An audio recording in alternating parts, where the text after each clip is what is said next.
नमस्कार दर्शक मित्रों, गुजरात गोल्ड कॉइन न्यूज में आप सभी का हार्दिक स्वागत है। मैं रिपोर्टर दीपा मिस्त्री।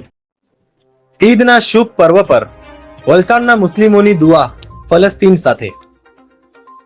મુસ્લિમ બિરાદરોના પવિત્ર માસ રમઝાન માસ પૂર્ણ થયા બાદ ઈદની હર્ષોલ્લાસ સાથે ઉજવણી કરવામાં આવી હતી। ઈદની શરૂઆત મુસ્લિમ બિરાદરો ઈદની નમાઝથી કરતા હોય છે। વલસાડ શહેર નજીક આવેલા ગ્રીન પાર્ક ખાતે અને શહીદ ચોક ખાતે આવેલા ઈદગાહ ખાતે મુસ્લિમ બિરાદરોએ સાથે ઈદની નમાઝ અદા કરી એકબીજાને ઈદની શુભેચ્છા પાઠવી હતી।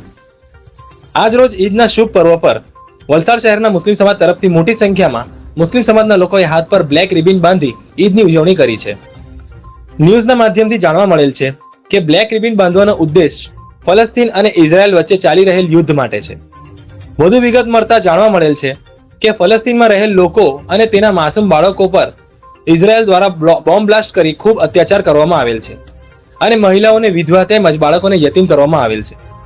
વલસાડ શહેરના મુસ્લિમ સમાજના મોટી સંખ્યામાં લોકોએ હાથ પર બ્લેક રિબન બાંધી ફલસ્તીનનું સમર્થન કરી ઇઝરાયલનો પૂરજોશમાં વિરોધ કરવામાં આવેલ છે। કેમ છે મિત્રો, આપણે આજે આવ્યા છીએ વલસાડ શહેરમાં અને ઈદના પવિત્ર તહેવારના ઉપર આજે આપણે ઈદગાહ પાસે છે અને આપણે થોડી વાતચીત કરીએ ઈદના પર્વની ઉપર।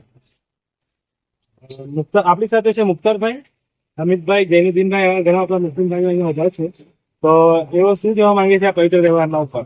મુખ્તારભાઈ, આજનો આપણો ઈદ તહેવાર પહેલો તો આપ સૌને ઈદ મુબારક અને શુક્રિયા।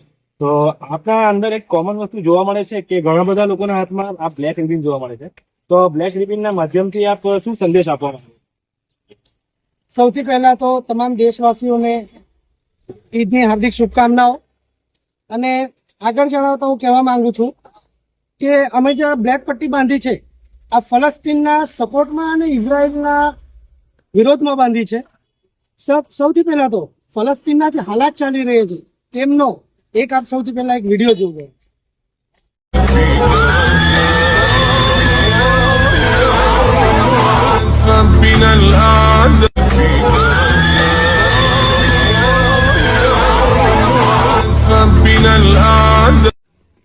આ ઇઝરાયલ દ્વારા જે ફલસ્તીનના ઉપર જે બોમ્બબારી કરવામાં આવી રહી છે તે કયા ગુનાના કારણે કરવામાં આવી રહી છે, શું ગુનો છે બાળકોનો અને ત્યાંના રહેવાસીઓનો આ ઇઝરાયલ જે કરી રહ્યું છે તદ્દન આ ઉપરવાળો ન્યાય કરશે। યાદ રાખજો ઇઝરાયલ, આ ઉપરવાળાનો જયારે ન્યાય આવશે, એનો ઇન્સાફ આવશે ત્યારે તમારી શું હાલત થશે તે પોતે તમારે એકવાર જોવાનો પણ વારો આવશે। નાના નાના બાળકો પર બોમ્બબારી કરવામાં આવી રહી છે, તેઓને જયારે એમના મૃત્યુ થઈ રહ્યા છે, અત્યાચાર કરી રહ્યા છે, એને એમને હોસ્પિટલ લઈ જઈ રહ્યા છે, ત્યારબાદ બી હોસ્પિટલમાં પણ તેમના બોમ્બબારી કરવામાં આવી રહી છે। આ ક્યાંનો ન્યાય છે? ફલસ્તીન વાળા પર આટલો બધો ઝુલ્મ કરી રહ્યા છે, આટલો મોટો અત્યાચાર કરી રહ્યા છે, એ કઈ કેમ કરી રહ્યા છે? શું ગુનો છે એ લોકોનો?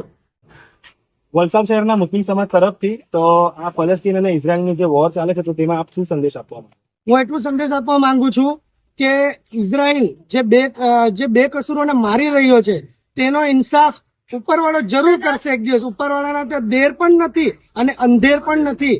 યાદ રાખજો, ઇઝરાયલને હું મારા દ્વારા મારો સંદેશ પહોંચે ન પહોંચે પણ હું મારા દેશવાસીઓને આ સંદેશ જરૂર આપીશ કે ઉપરવાળાના ત્યાં ના દેર છે ના અંધેર છે, ન્યાય થશે।